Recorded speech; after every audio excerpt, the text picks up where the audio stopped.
lots and lots of reports have come out today about transfers and Ten Hag's transfer targets, and in fact a list of priorities where he wants to target first, which are the first few players he wants to get in, and like what kind of order does he want to get players in and all of that. Now we know that Darwin Núñez has gone to Liverpool and he was obviously a Ten Hag target. We've now been revealed Ten Hag's new attacking targets, his midfield targets and his defensive targets. We're currently working on a deal for Frankie de Jong, and every day we get told the deal's getting closer, but I'm going to be honest with you guys.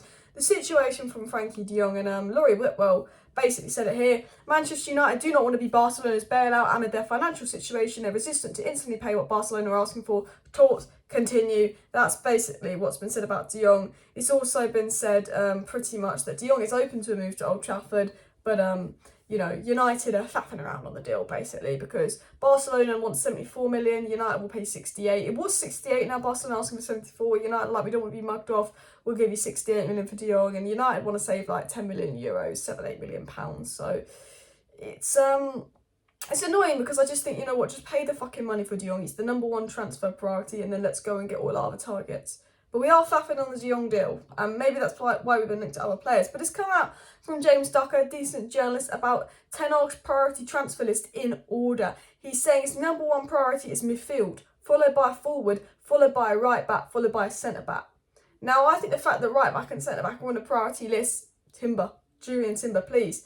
But midfield, ideally two midfielders, Laurie Whitwell's always said, de Jong being the number one transfer target and another midfielder. Now there's reports that that other midfielder could be Cristian Eriksen.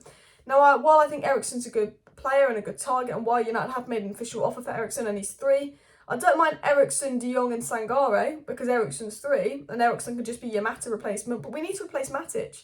We needed a CDM when we had Matic. We need a defensive midfielder when we don't have Matic even more. Yes, Garner's coming back, but you don't know if he's ready, you don't know if he's in Ten Hag's plans. So that is the list of priority orders. Now, I want to get into the news. I want to get into the ins, I want to get into the outs. But let's talk about the attacking plan, then go into the midfield plan, then go into defensive plan. Actually, no, let's go into the midfield plan first because that midfield is a number one priority. Now, it's come out from reports in Portugal have come out and said that there is a top Premier League club about to exercise the release clause of FC Porto's Vitinha. The midfielder has a release clause of 40 million euros, which is like 32 million pounds, I believe. And one of the main interested parties in him is Manchester United. So we're interested in Vitinha. Now, I don't know a lot about these players. A lot of people are saying this is a good deal. A lot of people are excited about this. He's not a defensive midfielder, so if anything, he's a de Jong alternative, and he's a massive downgrade from de Jong. I saw him at Wolves, he was okay. Haven't watched him really at Porto this year. I don't know what he's like. I'm not really going to comment on him. You guys tell me in the comments what Vitinha's like. I wouldn't mind a signing like this as long as we get another midfielder. I don't think he solves our midfield issues. Our midfield's crap. You know, Yves Bissouma going to Spurs for 20 million quid, 25 million quid. You know, what is that about? Yves Bissouma, Lema and Sangare we could all get in for less than 30 million pounds, and we're still faffing on de Jong and Vitinha that I don't know. At the end of the day, as long as we get who Ten Hag wants, that's the positive. But it's an interesting one. Alex Crook, who goes on TalkSport, that is a very, very good journalist, said that Manchester United are definitely interested in Vitinha and it's one to keep an eye out on. Rob Dawson then spoke about Frankie de Jong, saying discussions with Barcelona have accelerated after de Jong has said he would like to move to United. He's open to the move, and United have warned the Spanish side during negotiations that they're not willing to offer a large fee for de Jong. So I think what's going on, if I'm being honest with you, I'm sure there's a bit of interest in Vitinha, but I think it's game playing with Barcelona. The situation with Barcelona is Barcelona want to use de Jong as their bailout. So all the money they get from de Jong is their bailout rather than having to sell de Jong and another player. So they're trying to hold out for a little bit more money than de Jong, but they can't muck around too much because they need that money for de Jong by June 30th. United know that. United think, well, we ain't going to be mugged off. We want to save 5 million quid because United will do anything to save 5 million quid because the Glazers need that 5 million in dividends to take out for their own bloody pockets because they're useless owners, and we're faffing around on the Jong deal. And I think the links to Neves, the links to Vitinha, why it's come from good journalists and all of that, I think it's a distraction. I think it's to scare Barcelona into the fact we're looking at alternatives. I think we're trying to trick Barcelona saying we're going to go for Vitinha and Neves, blah, blah, blah, blah, blah, blah. De Jong's too much. So Barcelona go, no, we desperately need to sell De Jong. We'll lower a price. Here you go, have him. But then, you know, Barcelona are leaking stories to Spanish outlets that Man City are interested in De Jong. Fabrizio Romano said right now Man City have no interest in De Jong. So they're playing a game with each other. They're two teams with two debt problems playing a game with each other. And I just think this is the number one priority. We haven't signed anyone yet. Núñez, Haaland have been signed to the two best teams in the world. Spurs finished above us. I've almost got 3 signings, one of which Yves Bissouma. What are United doing? They're absolutely faffing about. David Ornstein came out with some positive news today about Man United maybe finally signing a player, and it has come out recently that Eriksen is no longer set to stay at Brentford. And David Ornstein said Manchester United are understood to have made an offer for Cristian Eriksen and are among the clubs interested in signing him. And Manchester United's summer priority remains De Jong, but other options too. So maybe De Jong and maybe Eriksen. Maybe that's David Ornstein's way of saying De Jong and possibly Eriksen, and hopefully someone else, because we know he's looked at Kante and Edson Alvarez of Ajax and a couple of defensive midfielders. I'd like Sangare or Lema or Kone as well, but let me know who you want in the midfield next season. We need at least 2 midfielders. You could even say 3 when you think Mata, Matic and Pogba have left. And Lingard has left.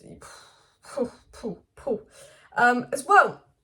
But going on to the news about the Manchester United attack, it's come out from James Ducker that Manchester United want a forward and have looked at a host of players, including Ajax's Antony, Christopher Nkunku, RB Leipzig, and Dan Juma of Villarreal. Ten Hag would also like a right back and a centre half, but other areas need to be prioritised first. This goes back to James Ducker's report that midfield's priority, followed by attack, followed by centre back, followed by right back. Now, I think Nkunku's a hard deal to do. Maybe he wants PSG, maybe he's overpriced. And I think without Rangnick's RB Leipzig deal, it's going to be a much harder deal to do. Christopher Nkunku, I'd love Nkunku at Man United. I think his versatility across the front would be brilliant, because you could play him on the right and then you could play him as striker to replace Ronaldo, and he's very versatile and he can press, and he's got a lot of things that Ten Hag would want.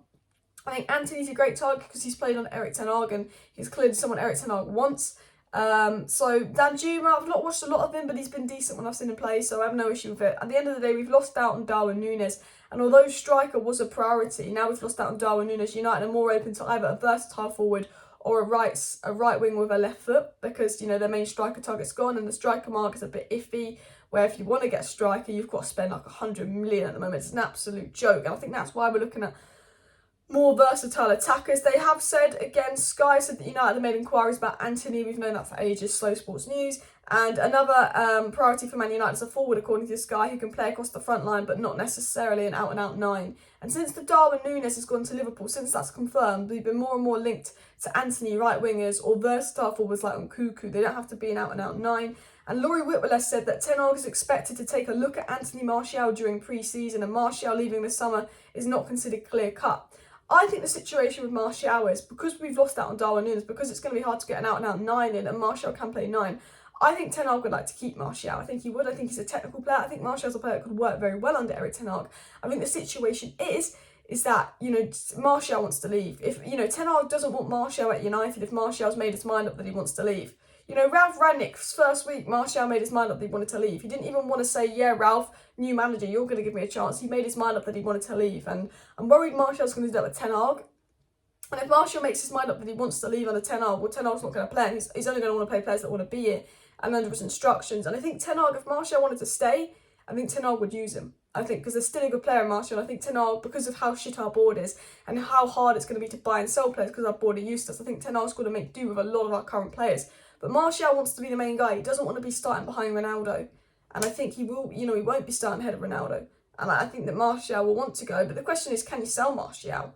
You know, I think United would like to sell Martial, get 30 million and invest the money from Martial into someone else. But can you sell Martial? Because one, his wages are ridiculous. And two, he's had 2 poor seasons. So I think Martial's a good player and well worth 30 million. If I owned a club, I'd pay 30 million for Martial because I like him. And I really do rate Martial. I think he's a good player and people call me crazy for that. But he has been poor for 2 seasons. You know, it's an iffy one. And going on to the final report about the defence, and this is from Sky Sports News as well, Manchester United remain interested in Jurrien Timber and are looking at other central defenders, including Pau Torres. So there's been a lot of reports that have come out today, including the Eriksen offer, which is the main one. But from what I gather, Eriksen and De Jong are definite targets. I think that Antony's a target. I think that Timber's a target because he can play centre-back and right-back. And I think maybe one more midfielder. I think it could be a transfer window where it's Eriksen, De Jong, another midfielder, because that is number 1 priority. Antony as the attacker and Timber. Maybe. Let me know what you think. Like, what would you rate that transfer window out of 10? Now, look, I do apologise I'm not live tonight because there's a lot of news to talk about. I'm just not in the mood to go live at the moment. I will probably be live tomorrow night, and I will discuss more news in tomorrow night's live. I've always said I think there's going to be a deal done this week. You know, we've been too far into the transfer window to have just done nothing. I think United are going to get a deal done this week. I hope we get a deal done this week. I know England are on right now. I haven't watched any of the Nations League. Not interested in the Nations League, but if you are watching it, Let me know how England are. I'm assuming they're crap. No Luke Shaw. What can I say? Nah. No Sancho. What can I say? Only joking, but England, whether you like Luke Shaw or Maguire, England play better with Luke Shaw and Maguire. I'm telling you that now. But we're going to say it's because you didn't pick Sancho, because we're a big Sancho fan here. But smash a like, smash a subscribe. Thank you for watching today's video. Any news updates, any breaking stories, there will be a video or a live stream. So do subscribe. See you next time. Bye.